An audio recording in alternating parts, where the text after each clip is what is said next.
चलिए तो शुरू करते हैं। आइए, आप सबका स्वागत है टू द पॉइंट एकेडमी में। और हम भारतीय समाज का भाग 3 इसको लेकर आए हैं। और आरएस मेंस के लिए ये एक बहुत ही महत्वपूर्ण टॉपिक है। और यदि इसको ढंग से हम पढ़ लें तो 20 में से 15-16 नंबर अपने को इसमें आसानी से मिल सकते हैं। इससे पहले हम जाति, वर्ग, संस्कृतिकरण, पश्चिमीकरण जैसी अवधारणाएं जो है हम पढ़ चुके हैं। आज हम वैश्वीकरण इसको देख रहे हैं। तो वैश्वीकरण से जो है भारतीय संदर्भ है वसुधैव कुटुंबकम। भारतीय संस्कृति वैश्वीकरण से आशय लेती है वसुधैव कुटुंबकम, यानी संपूर्ण पृथ्वी जो है वो हमारे कुटुंब की तरह है। लेकिन यदि वर्तमान वैश्वीकरण की हम बात करें तो ये वैश्विक स्तर पर सामाजिक और आर्थिक संबंधों के विस्तार को बताती है। कैसे संबंध? सामाजिक और आर्थिक संबंधों के विस्तार को वैश्वीकरण बताता है। ठीक है, यानी वैश्विक अंतः निर्भरता, एक देश की दूसरे देश के ऊपर निर्भरता, चाहे वो सामाजिक संबंधों पर हो, संस्कृतियों के लेन देन पर हो, चाहे आर्थिक आयात निर्यात से संबंधित हो, सेवा डिलीवरी से संबंधित हो, तो ये सारी चीजें जो है वो वैश्वीकरण के अंतर्गत आती है।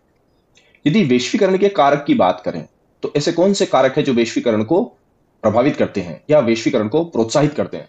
तो सबसे पहली जो शक्ति है वो है आर्थिक शक्ति। आर्थिक शक्तियों से आशय है हमारा आयात निर्यात, ठीक है, वस्तु और सेवा का, ठीक है ना। और दूसरी जो प्रमुख चीज है वो है आईटी,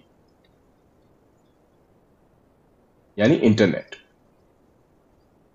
इसके आने के बाद इंफॉर्मेशन टेक्नोलॉजी के आने के बाद, है ना, इंफॉर्मेशन टेक्नोलॉजी के आने के बाद वैश्वीकरण की प्रक्रिया बहुत ही सरल, सहज और तीव्र रूप से होने लगी है। तो इस प्रकार हम देखें तो वैश्वीकरण क्या है? वैश्वीकरण एक मुक्त प्रवाह है। वैश्वीकरण क्या है? एक मुक्त प्रवाह है। किसका है मुक्त प्रवाह? तो सबसे पहली चीज है वो है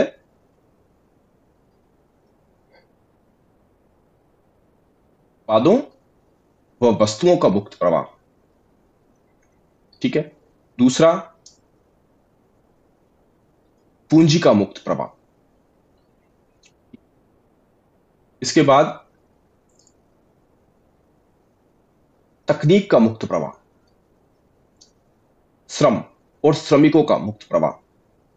इस प्रकार जो है एक परस्पर अंतर्निर्भरता बनी है। और यह वैश्वीकरण से ही वैश्विक ग्राम की अवधारणा आई है। वैश्विक ग्राम की अवधारणा आई है। इसका जो है वो प्रोत्साहक कारक कौन सा है? मुक्त प्रवाह। तो मुक्त प्रवाह के अंतर्गत हम देख रहे हैं उत्पाद और वस्तुओं का, पूंजी का, तकनीक का, श्रम का, ठीक है। ये सब मुक्त प्रवाह होने के कारण सारी वैश्विक संरचना जो है एक वैश्विक ग्राम में बदल गई है, ठीक है। अब वैश्वीकरण जो है एक आर्थिक अवधारणा है। आर्थिक अवधारणा कैसे? जब से एलपीजी आई है, लिबरलाइजेशन, ठीक है, और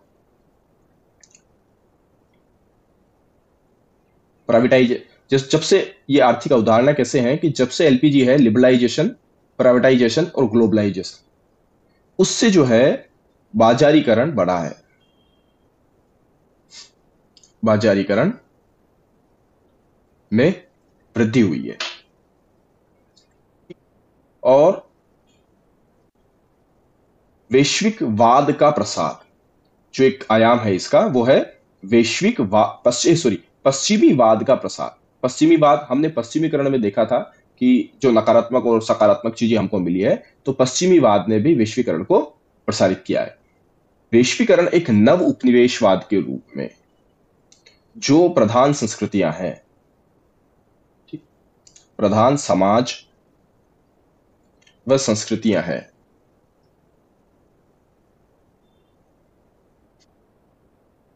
संस्कृतियों को गुलाम बना रही है सांस्कृतिक रूप से। पहले जो उपनिवेशवाद था वो आर्थिक और सामाजिक शोषण पर केंद्रित था। लेकिन नव उपनिवेशवाद क्या है कि उनकी संस्कृति को नष्ट कर रहा है और पश्चिमी संस्कृति को उस पर थोप रहा है। अब वैश्वीकरण की आयाम की बात करें तो सबसे पहला आयाम जो है और सबसे महत्वपूर्ण आयाम है वो है आर्थिक आयाम। आर्थिक आयाम के अंतर्गत हम देख रहे हैं कि वित्त का भूमंडलीकरण हो गया है, यानी पूंजी का जो प्रवाह है, पूंजी प्रवाह, वो कैसा हो गया है? मुक्त हो गया है। इसका उदाहरण अपने को कहां मिलता है? जैसे एफडीआई है ना, एफआईआई। तो इनमें हम देखते हैं कि वित्त का भूमंडलीकरण हो गया है। अब कोई भी देश जो है किसी भी देश में निवेश कर सकता है। तो इस प्रकार जब पूंजी दूसरे देश में लगी हुई है तो वो जो है संबंध बनते ही है। ठीक है, तो इस प्रकार दूसरा जो है तत्व वो है उदारीकरण। अब अर्थव्यवस्थाएं जो है वो खुलने लगी है। अर्थव्यवस्थाएं खुलने लगी है।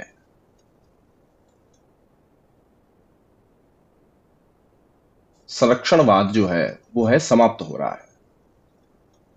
संरक्षणवाद कैसा हो रहा है? खत्म होता जा रहा है। ई अर्थव्यवस्था, संचार और तकनीक। संचार और तकनीक ने आर्थिक आयाम को दृढ़ करने में एक महत्वपूर्ण उपयोगिता की है। यानी अब एक क्लिक के ऊपर आप अपनी पूंजी का ट्रांसफर कहीं से भी कहीं कर सकते हो। कहीं भी किस देश में रह के किसी भी देश में आप सामग्री का क्रय कर सकते हो, भेज सकते हो। तो ई अर्थव्यवस्था ने एक बहुत महत्वपूर्ण भूमिका अदा की है। दूसरा, पार राष्ट्रीय निगम यानी एमएनसीज, जो मल्टीनेशनल कंपनीज हैं, वो वैश्वीकरण को के आर्थिक आयाम को एक सुदृढ़ आधार देती है। कैसे? क्योंकि ये विकासशील समाजों में और राष्ट्रों में स्थापित की जा रही है। इससे विकसित और विकासशील देशों के जो संबंध है वो दृढ़ हो रहे हैं। विकसित देशों की तकनीक विकासशील देशों को मिल रही है, विकसित देशों की पूंजी विकासशील देशों को मिल रही है। इससे वहां भी जो है वो रोजगार वगैरह उत्पन्न हो रहे हैं। नेक्स्ट हम देखें तो ज्ञानात्मक अर्थव्यवस्था। ज्ञानात्मक अर्थव्यवस्था में हम वही तो आईटी देखेंगे, इंफॉर्मेशन टेक्नोलॉजी है ना। इसके अलावा मीडिया हाउसेस और मनोरंजन, ये क्षेत्र भी जो है वो वैश्वीकरण के आर्थिक आयाम को दृढ़ता प्रदान कर रहे हैं। अब देखो, इसके कुछ सकारात्मक है और कुछ नकारात्मक बिंदु हम देखें तो सकारात्मक बिंदुओं में हम देखें तो परस्पर अंतर्निर्भरता बढ़ी है। अंत है देशों की परस्पर अंतर्निर्भरता में वृद्धि हुई है। ठीक है, और आर्थिक समृद्धि भी जो है वो बढ़ी है, रोजगार बढ़ा है। ठीक है ना, और अ, आयात निर्यात के जो है वो माध्यम बढ़े हैं। इसकी वजह से आर्थिक समृद्धि बढ़ी है, अवसंरचना का विकास हुआ है विदेशी पूंजी से। ठीक है, और इससे आय में वृद्धि हुई है। ठीक है, निवेश में वृद्धि हुई है, और इससे क्या हुआ है? इंफ्रास्ट्रक्चर बढ़ा है। ठीक है, अवसंरचना का विकास हुआ है। तो ये सारी चीजें जो है वो सकारात्मक है। लेकिन नकारात्मक चीजें भी हुई है। उन नकारात्मक चीजों के बारे में हम देखें तो सबसे पहली जो नकारात्मक चीज हुई है वो हुआ है पूंजी का एकत्रीकरण।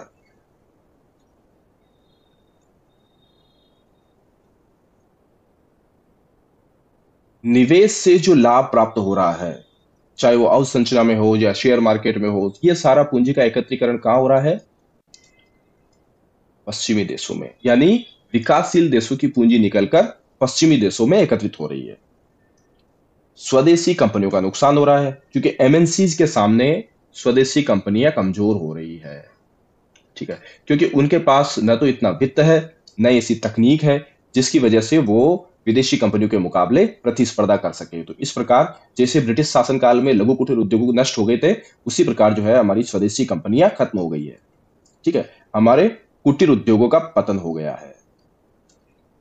कुटीर उद्योग का पतन हो गया है। ठीक है, श्रम का मशीनीकरण हुआ है। श्रम का मशीनीकरण हो गया है। इससे क्या हो रहा है, विकासशील और अल्प विकसित देशों में बेरोजगारी की वृद्धि हो गई है और रोजगार में कमी आई है। तो ये सारे बिंदु जो है वो हम आर्थिक आयाम के नकारात्मक बिंदु के रूप में ले सकते हैं। अगला आयाम देखते हैं, सांस्कृतिक और सामाजिक आयाम। सांस्कृतिक और सामाजिक आयाम के तीन आधार हैं। जीवन शैली, जो हमारे रहन सहन खान पान इसको व्यक्त करती है। जीवन शैली में क्या आएगा, देखो, रहन सहन, भाषा और खान पान। पश्चिमीकरण में हमने देखा था कि किस तरह से वैश्वीकरण के सामाजिक और सांस्कृतिक आयाम ने हमारे रहन सहन को प्रभावित कर दिया है। अब हमारे रहने का तरीका जो है वो पश्चिमी संस्कृति के अनुकरण के रूप में देखा जाने लगा है। हमारी भाषा में अंग्रेजियत जो है वो आने लगी है। हमारे खान पान, मैकडोनल्ड, बर्गर, पिज्जा, ये सारी चीजें हमारे खान पान का हिस्सा हो गए हैं। हमारा जो ट्रेडिशनल खान पान है, जो शुरुआत से मिलेट्स वगैरह है और जो चीजें हैं, वो अब धीरे धीरे हमारी जीवन शैली से समाप्त होती जा रही है। उसी प्रकार संस्कृति देखें तो संस्कृति भी जो है वो पश्चिमी संस्कृति हम पे हावी हो रही है। हालांकि इसके सकारात्मक आयाम भी है, कई सारी चीजें जो है जैसे कुरीतियां है और कई सारी ऐसी चीजें हैं जैसे शिक्षा है, तो उसमें सकारात्मक रूप से हमारी संस्कृति लाभान्वित भी हुई है और इसके नकारात्मक पक्ष भी है। और सामाजिक जैसे विचार है, सांस्कृतिक विचार है, ये हमने वहां से मूल्य जो है वो हमने ग्रहण किए हैं। और नकारात्मक में हमारे पारिवारिक ढांचे पे जो प्रहार हुआ है, ठीक है, हमारे जो मूल्यों का पतन हुआ है, उपभोक्तावाद का प्रसार हुआ है, तो ये इस तरह से संस्कृति को भी इसने प्रभावित किया है। विचार, हमारे विचार भी प्रभावित हुए, हमारे सोचने समझने का नजरिया भी जो है इस वैश्वीकरण ने प्रभावित किया है। अब सबसे पहले हम देख लें कि सकारात्मक चीजें जो हमारे समाज में आई है, संस्कृति में आई है वैश्वीकरण के प्रभाव के स्वरूप, वो कौन कौन सी है। तो पहली चीज है कि जब हम नवीन संस्कृति के संपर्क में आए हैं तो आपसी संपर्क बढ़ा है। आपसी संपर्क में वृद्धि हुई है। दूसरी चीज क्या हुई है, सांस्कृतिक विविधता आई है। सांस्कृतिक विविधता आई है। तीसरी चीज क्या आई है, वैचारिक दृष्टिकोण से देखें तो समानता, स्वतंत्रता, बंधुता जैसे मूल्य जो है वो हमारे समाज में भी आए हैं।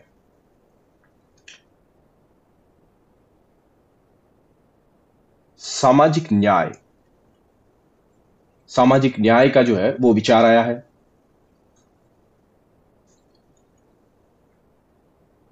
स्त्रीवादी आंदोलन, जिससे महिला स्वतंत्रता की बातें उठी है और महिलाओं के पक्ष में कई सारे जो है वो कानून भी बने हैं और एक सकारात्मक नजरिया, इसका विकास भी देश में या हमारे समाज में हुआ है। नकारात्मक देखें तो व्यक्ति आर्थिक मानव बन गया है। आर्थिक मानव बन गया है, ठीक है। पश्चिमीकरण हावी हो गया है। पश्चिमीकरण को वापस यहां जो है डिफाइन करने की जरूरत है नहीं, ये इसको हम पहले पढ़ चुके हैं। तो पश्चिमीकरण हावी हो गया है। हमारे जो सांस्कृतिक सामाजिक मूल्य थे उनका पतन हो गया है। हमारे सांस्कृतिक मूल्य कौन से थे, सहयोग, सहिष्णुता, ठीक है, प्रेम, करुणा, इन सब का पतन हो गया है। इसकी जगह क्या आ गया है, उपभोक्तावाद आया है। यानी तेन त्यक्तेन भुंजिता, जो हमारे उपनिषदों का वाक्य था कि त्याग पूर्वक भोग, उसकी जगह खाओ पियो और मौज करो की जो भावना है वो आई है। उधार लेके घी पियो, ठीक है। पारिवारिक संरचना में बदलाव हुआ है, परिवार में बदलाव हुआ है। इससे क्या हुआ है, एकल परिवार बढ़े हैं, तलाक बढ़े हैं। अब विवाह जो हमारे यहाँ संस्कार था वो अब संविदा में बदल गया है। परिवारों में विषाद बढ़ा है, नशाखोरी की समस्या बढ़ी है, ड्रग्स लेना अब कूल माना जाता है ना। तो ये सारी चीजें इसके नकारात्मक प्रभावों के रूप में हम देखते हैं। अगला जो आयाम है वो है राजनीतिक आयाम, ठीक है। हमारा जो राजनीतिक सिस्टम है, यानी शासन का तरीका वैश्वीकरण के प्रभाव स्वरूप उसमें भी परिवर्तन आया है। ठीक है, जैसा हम देखते हैं कि ब्रिटिश काल से पहले हमारे यहाँ जो तरीका था वो राजतंत्र था, लेकिन पश्चिमी मूल्य जब यहाँ आए तो हमारे यहाँ भी जो है वो सच्चे अर्थों में लोकतंत्र की शुरुआत हुई। तो इसमें हम देखें तो वैश्वीकरण के द्वारा अंतरराष्ट्रीय सहयोग को प्रोत्साहन मिला है। सारे देश जो है आपस में सहयोग करते हैं, अंतरराष्ट्रीय शांति की बातें भी होती है, और ये हमारे अनुच्छेद 51 में भी अभिव्यक्त हुई है, अंतरराष्ट्रीय शांति और सहयोग। राज्य की भूमिका में वृद्धि हुई है, कैसे? ई गवर्नेंस आई है, ठीक है, और राज्य की सुरक्षा में वृद्धि हुई है, ठीक है, विभिन्न तकनीकों के माध्यम से सुशासन की बातें हुई है, जैसे नागरिक चार्टर और आरटीआई, है ना, आरटीआई नागरिक चार्टर, इन सारे जो है उपकरणों के कारण हमारे यहां भी जो है सुशासन में वृद्धि हुई है। नेक्स्ट हमारे देखो लोकतांत्रिक मूल्य, इनमें वृद्धि हुई है। ठीक है, हमारे यहाँ पिछले 1947 से लेके पिछले 60 से 70 सालों में सत्ता का हस्तांतरण, हम देखें सत्ता का हस्तांतरण कितना शांतिपूर्ण हुआ है। एक बार भी तख्ता पलट की कोशिश यहां नहीं हुई है, जबकि हम अपने पड़ोसी मुल्कों में देखें तो न जाने कितनी बार वहां तख्ता पलट हुआ। अभी हाल ही में वहां तख्ता पलट भी हो गया है। तो लोकतांत्रिक मूल्य जो है कहीं ना कहीं हमारे पहले भी जो है इतिहास में रहे हैं, तो उन मूल्यों को धारण करने में जो है वो वैश्वीकरण ने एक महत्वपूर्ण भूमिका अदा की। अंतरराष्ट्रीय संस्थाओं का विकास हुआ है, जैसे देखो कौन कौन सी, वर्ल्ड बैंक हो गई, है ना, आईएमएफ हो गई, आपका दक्षेश हो गया, है ना, क्वाड हो गया। तो इन सारी अंतरराष्ट्रीय संस्थाओं के साथ सहयोग से देश की भूमिका में भी वृद्धि हुई है, हमारा कॉन्फिडेंस भी इससे बढ़ा है। प्लस अभिव्यक्ति की स्वतंत्रता, उसमें भी वृद्धि हुई है। हमारे संविधान में इसको सम्मिलित किया गया है, संविधान में अनुच्छेद इसमें। अब नकारात्मक क्या है? नव उपनिवेशवाद पैदा हुआ है, जैसे ये जो अंतरराष्ट्रीय संस्थाएं हैं, चाहे वर्ल्ड बैंक है या आईएमएफ है, इन पे जो है हम देखते हैं कि विकसित देशों का ही नियंत्रण है।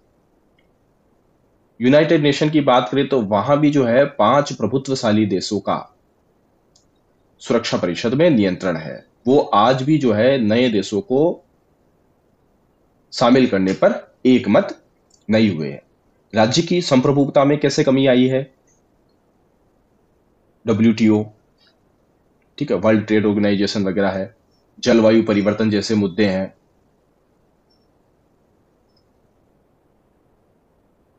आयात निर्यात है, इन सब चीजों में हमें अब शर्तों को मानना पड़ता है, जैसे आईएमएफ की शर्तें हैं या विश्व बैंक की शर्तें हैं। तो इस तरह से कहीं ना कहीं राज्य की संप्रभुता में भी कमी आई है। उसके अलावा विभिन्न श्रम कानून और पर्यावरण कानून, ये सब चीजें भी जो है हम पे जबरदस्ती ला दी जाती है, और ये किसको फायदा पहुंचाती है? ये पश्चिमी देशों को, जो विकसित देश है उन्हीं को ये फायदा पहुंचाती है। तो इस प्रकार राजनीतिक रूप से भी हम देखें तो राजनीतिक रूप से भी सकारात्मक और नकारात्मक दोनों प्रकार के जो प्रभाव है ये हमको देखने पर मिलते हैं। अब प्रौद्योगिकी आयाम को हम देखें तो देखो प्रौद्योगिकी आयाम में भी अगर हम सकारात्मक संबंधों की चर्चा करें, सकारात्मक रूप से देखें तो सबसे पहला तो है आईटी।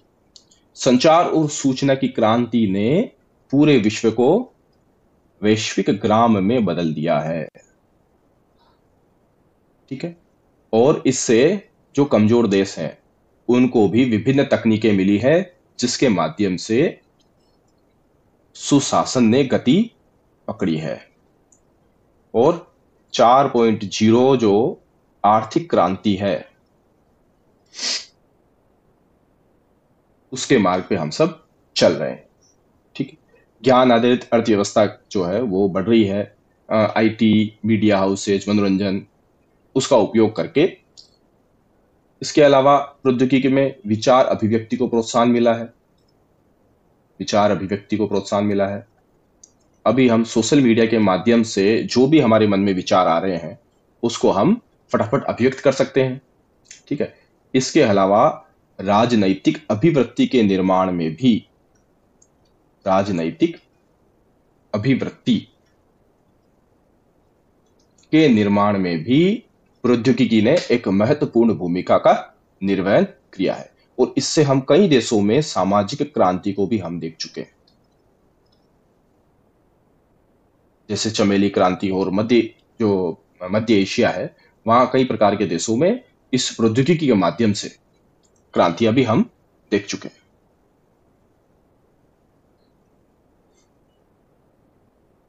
अब यदि हम नकारात्मक प्रभाव की चर्चा करें प्रौद्योगिकी के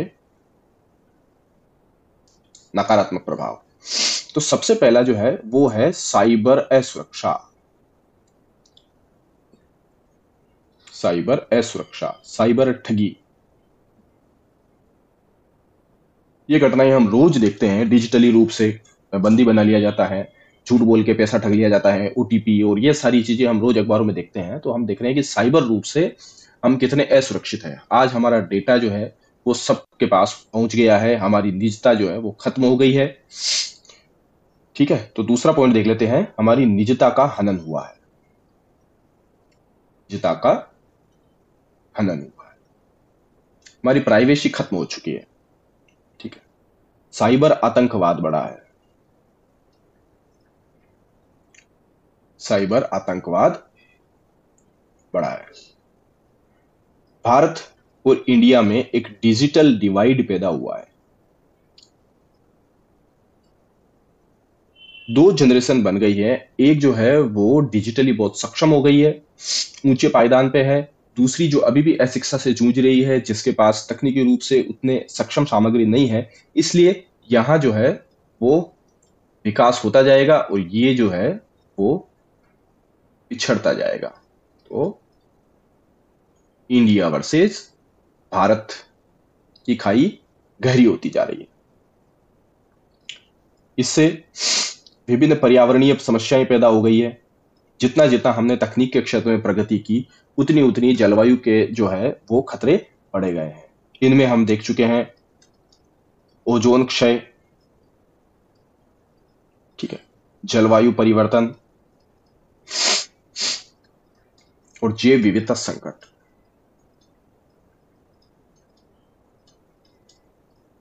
तो वैश्वीकरण के ये जो है नकारात्मक रूप देखते हैं। नेक्स्ट अपना जो टॉपिक है वो एक शब्द आता है भूस्थानीकरण। ठीक है। भूस्थानीकरण को हम कहते हैं ग्लोकलाइजेशन। भूस्थानीकरण क्या कहते हैं? ग्लोकलाइजेशन। ये जो शब्द है ये दो शब्दों से मिलकर बना है। पहला एक भूमंडलीय और दूसरा स्थानीय। अब इसका उत्पत्ति का कारण क्या है? बाजार निर्माण, यानी विकसित देश अल्प विकसित या विकासशील, अल्प विकसित या विकासशील देशों में अपने सामग्री को बेचने के लिए बाजार निर्माण का प्रयास कर रहे हैं। तो वहां की संस्कृति के साथ मिलकर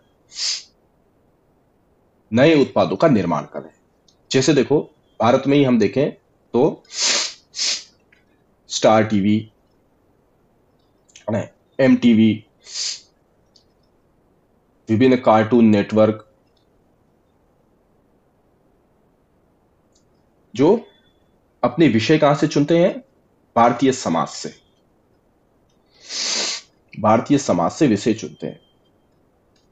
जैसे कार्टून नेटवर्क में हम देखते हैं छोटा भीम वगैरह, और ये एमटीवी जो पश्चिमी, जो स्टार टीवी और एमटीवी के बारे में बताते हैं कि जो पश्चिमी क्या कहते हैं, जो पश्चिमी विषय हैं उनको भारतीय विषयों में अनुवादित कर रहे हैं। यानी पश्चिम के जो धारावाहिक है उनको भारतीय विषय लेकर उस पे, जैसे बिग बॉस है तो एक पश्चिम का जो है वो एक बहुचर्चित बिग ब्रदर नाम से एक टीवी शो था, उसका भारतीय संस्करण इन्होंने कर दिया है। तो इसी प्रकार जो है, दूसरा हम देखें मैकडोनल्ड जो है, मैकडोनल्ड इसमें ये क्या करते हैं, जैसे नवरात्रि आती है तो उस पर गोमांस बंद कर देते हैं, ठीक है। शाकाहार शुरू करते हैं, शाकाहारी उत्पाद बेचते हैं नवरात्रों पर। नवरात्रों पर मांस नहीं बेचते हैं। जैसे संगीत में देखें हम, संगीत में इंडी पॉप 90s में हमने देखा, इंडी पॉप का जमाना है ना, फ्यूजन, रिमिक्स गीत, तो ये सारी चीजें क्या है, ग्लोबलाइजेशन है। भूमंडलीय यानी वैश्विक और स्थानीय दोनों को समन्वित करके, है ना, दोनों को समन्वित करके, दोनों को समन्वित करके एक नए उत्पाद का निर्माण, नए उत्पाद का निर्माण करना। उद्देश्य क्या है, बाजार निर्माण, अपना माल बेचना। तो ये भी एक विषय है भूस्थानिकरण। नेक्स्ट हम देखें निगम संस्कृति। तो निगम संस्कृति क्या है, इसको हम देखते हैं प्रबंधन के सिद्धांत की एक शाखा है। क्या है, प्रबंधन के सिद्धांत की एक शाखा है। इसमें क्या करते हैं कि वो जो फर्म है, ठीक है, कोई भी फर्म या संस्था है, कोई भी संस्था या फर्म है, उसके सदस्य मिलकर एक संगठन संस्कृति का निर्माण करते हैं, संगठन संस्कृति का निर्माण करते हैं। तो ये एक प्रबंध सिद्धांत की शाखा है। उस संस्था और फर्म के सदस्य मिलकर एक संगठन संस्कृति का निर्माण करते हैं, जिसका उद्देश्य क्या है, उत्पादन और प्रतियोगिता में वृद्धि करना, ठीक है, उत्पादन और प्रतियोगिता में वृद्धि करना। अब यदि हम देखें कि भूमंडलीकरण व संस्कृति, तो भूमंडलीकरण के हमारे जो है संस्कृति पर क्या क्या प्रभाव पड़े हैं। तो देखो हमारे वस्त्रों में बदलाव आ गया। हमारे वस्त्रों में क्या सम्मिलित हो गई है, जीन्स, टी शर्ट, है ना, और ब्रांडेड कपड़े, ये हमारी जो वस्त्रों में सम्मिलित हो गई है। खान पान में मैंने आपको पहले बताया, जैसे शीतल पेय है ना, पिज्जा है, बर्गर है, उसमें भी मैकडोनाल्ड का बर्गर है, मैकडोनाल्ड का बर्गर है, डोमिनोज का पिज्जा है, फास्ट फूड है। रहन सहन में भी जो है वो उपभोक्तावाद बढ़ा है, यानी उधार लेकर घी पीना, उधार लेना, जिसको हम कहते हैं क्रेडिट कार्ड संस्कृति। क्या कहेंगे इसको अपन, क्रेडिट कार्ड संस्कृति।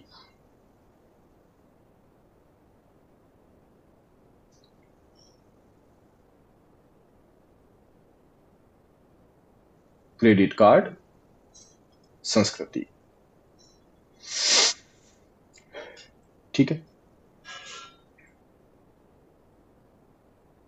संगीत और देखें हम तो फ्यूजन रिमिक्स हम देख चुके हैं। इसके अलावा हम देखते हैं कि पश्चिमी जो फिल्में हैं, खासतौर से हॉलीवुड मूवीज का कल्चर भी जो है यहाँ पर बढ़ता जा रहा है। अंग्रेजी भाषा का जो शुरू से यहाँ पे डोमिनेंस रहा है, यानी उच्च वर्ग जो है वो अपनी भाषा के रूप में अंग्रेजी को प्राथमिकता देता है। पश्चिमीकरण और आधुनिकीकरण वो हम पहले टॉपिक में देख चुके हैं, दोबारा इसकी चर्चा करने की जरूरत है नहीं। रोजगार में देखें तो पश्चिमीकरण के फलस्वरूप देखो कंप्यूटर आधारित रोजगार अब बढ़े हैं, ठीक है ना, जिसको हम आईटी सेक्टर कहते हैं। इसके अलावा बीपीओस, इसकी संख्या बड़ी है, ठीक है। और यहां मॉल कल्चर आया, यहां भी मॉल कल्चर, यहां भी मॉल कल्चर आ गया है। नेक्स्ट हम देखें ज्ञान अर्थव्यवस्था को खतरा हुआ है। ज्ञान अर्थव्यवस्था को कैसे खतरा हुआ है, तो पहली चीज तो है जो स्वदेशी शिल्प है,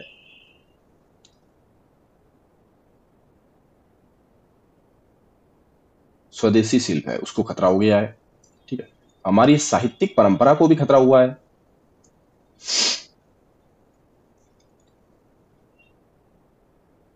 साहित्यिक परंपरा को खतरा हो गया है। छोटे छोटे जो बुनकर थे,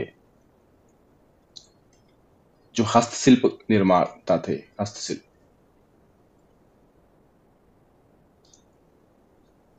रंगाई छपाई वगैरह करते थे, अब मशीनों से होने लगा है, तो वो भी नष्ट होने लगे हैं। इसके अलावा इन बहुराष्ट्रीय कंपनियों ने तुलसी, नीम,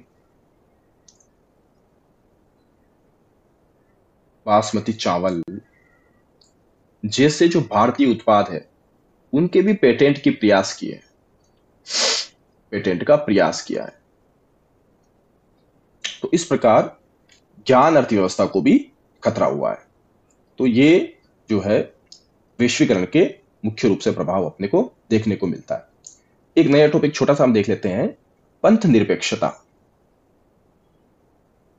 पंथ निरपेक्षता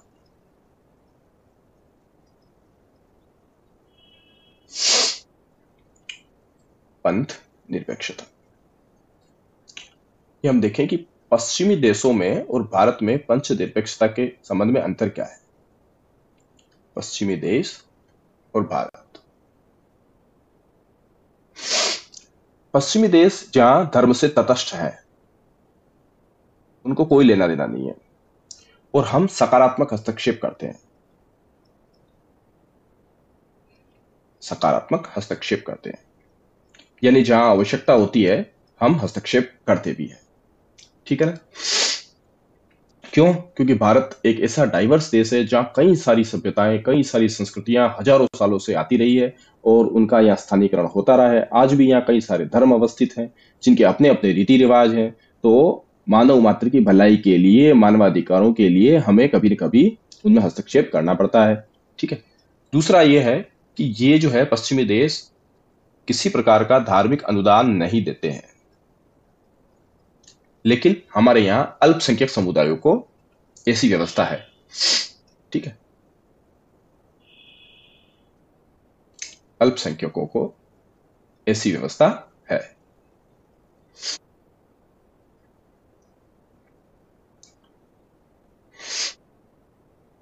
पहले हम देख चुके हैं कि वो हस्तक्षेप नहीं करते हैं, लेकिन हमारे यहां लोक व्यवस्था, सदाचार और स्वास्थ्य, इन 3 आधारों पे हस्तक्षेप किया जा सकता है। वहां जो धर्म है वो एक विश्वास है, एक बिलीफ है, आप मानो या नहीं मानो। हमारे यहाँ जो धर्म है उसको कर्तव्य के रूप में लिया जाता है। धर्म एक कर्तव्य है। वहां सामाजिक समानता है, हम चर्चा कर चुके हैं, सामाजिक समानता है। हमारे यहाँ सामाजिक विविधता है। इसलिए पश्चिमी मूल्यों को वैसा का वैसा किसी भी देश पर थोपा नहीं जा सकता, अन्य हम उसकी अंधी नकल कर सकते हैं। वहां धार्मिक अल्पसंख्यकों जैसी कोई चीज नहीं है, लेकिन भारत में 7 जो है वो पंथों को वहां अल्पसंख्यकों का दर्जा प्राप्त है। वहां धार्मिक अल्पसंख्यक नहीं है, अल्पसंख्यक नहीं है, लेकिन यहाँ 7 कम्युनिटीज को धार्मिक अल्पसंख्यकों का दर्जा प्राप्त है। भारत में पंथ निरपेक्षता का इतिहास देखें तो देखो, हमारे यहाँ की जो ऐतिहासिक विरासत ही पंथ निरपेक्षता की रही है। ऐतिहासिक विरासत यहाँ पंथ निरपेक्षता की रही है। कैसे रही है? कई धर्मों की जन्मस्थली है ये, कई धर्म की जन्मस्थली। यहां आप देखो, जैन,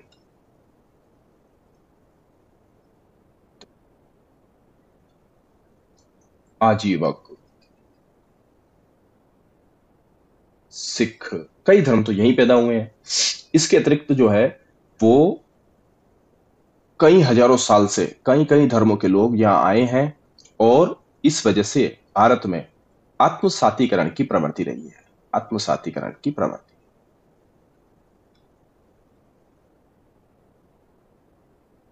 आत्मसातीकरण की प्रवृत्ति रही है।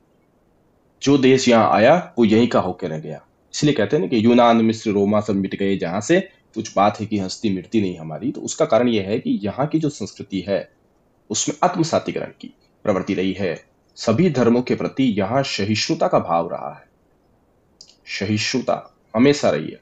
और पंथ निरपेक्षता का मूल तत्व जो है वो सहिष्णुता है। सहिष्णुता पंथ निरपेक्षता का मूल तत्व है।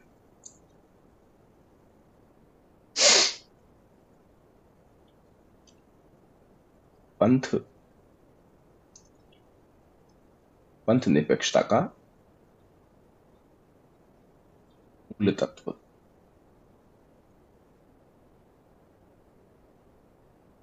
सहिष्णुता है। इसके बाद संवैधानिक मूल्यों के रूप में भी इसे स्वीकार किया गया है। संवैधानिक मूल्य है पंथ निरपेक्षता। 42वें संविधान संशोधन 1976 से इसे प्रस्तावना का भाग बना दिया गया है। और पंथ निरपेक्षता अब हमारे मूल ढांचे का भाग है। मूल ढांचे का भाग है। संविधान में भी देखो, अनुच्छेद 14 धर्म के आधार पर समानता की बात करता है। अनुच्छेद 15 धार्मिक विभेद को अस्वीकारता है, धार्मिक विभेद को स्वीकार नहीं करता। अनुच्छेद 25 और 26 जो है वो धार्मिक स्वतंत्रता की बात करते हैं।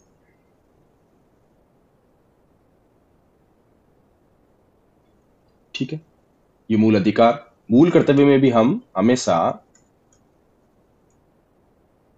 साली संस्कृति की बात करते हैं, जिसका पंथ निरपेक्षता एक मूल तत्व है। ठीक है, सामासिक संस्कृति की बात करते हैं। सामासिक संस्कृति जिसमें सहिष्णुता और सभी में आपसी सहयोग है।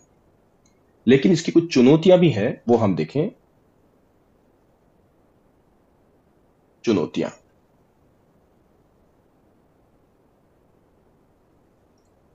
पंथ निरपेक्षता की कुछ चुनौतियां भी हैं। चुनौतियों को हम देखें, क्या कौन कौन सी चुनौतियां हैं। पहली जो चुनौती है वो है धर्म और राजनीतिक गठजोड़ की चुनौती। कई सारी राजनीतिक पार्टियां हैं वो धर्म का सहारा लेती है। इसकी वजह से समुदाय में फूट पड़ती है, जातिगत दंगे होते हैं।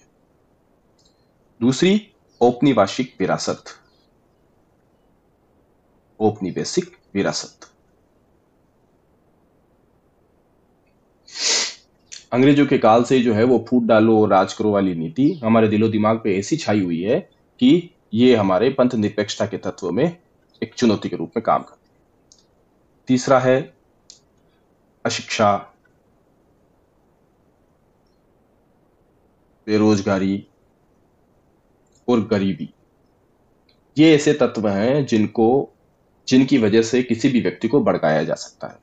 ठीक है, आदमी की जो है इन तत्वों के कारण व्यक्ति की सोच और उसके विचार प्रभावित हो जाते हैं। वो स्वतंत्र निर्णय नहीं ले पाता या स्वतंत्र विचार नहीं कर पाता। ठीक है, प्लस सांप्रदायिक प्रचार,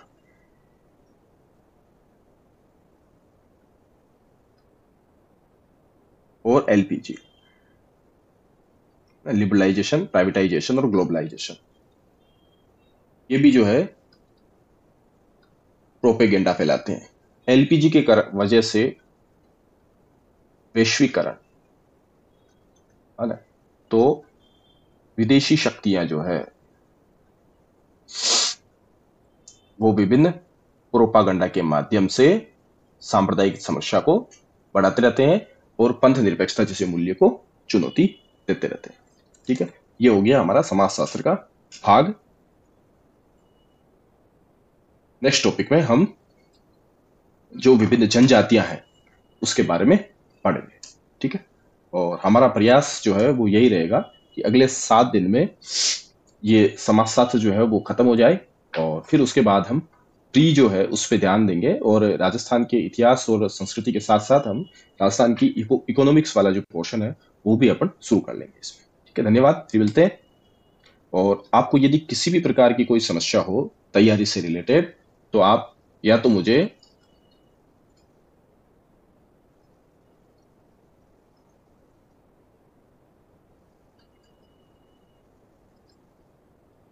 ईमेल पर जो है आप मुझे क्वेरीज भेज सकते हो, या आपको लगता है